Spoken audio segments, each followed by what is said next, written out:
Hello everyone and welcome to my YouTube channel.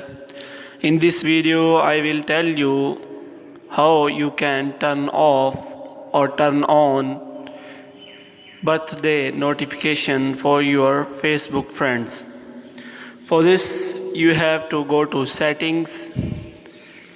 In settings and privacy you will find notification menu in one of the sections of settings and privacy, like notification settings. If you click on notification settings, you will find the all kind of notifications, in which you will also find birthdays notification.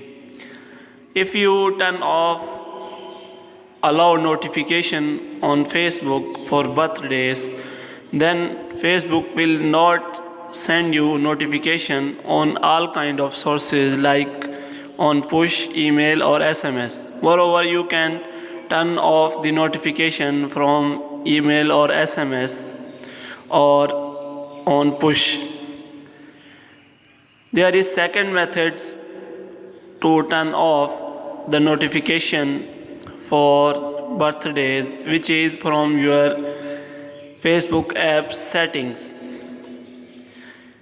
For this you have to go to apps, and after that you have to click on Facebook app. In Facebook app you have to find notification settings. In notification settings you will find all kind of notification permissions you have allowed to Facebook. Similarly, if you want to turn off the birthday notifications and change its settings, you can do that from Facebook apps also. As you can see in the video, if you want to change the notification setting, you can also do that from here. If you turn that off, then Facebook will turn it off. If you are new to this channel, kindly like this video and subscribe our channel and press the bell icon.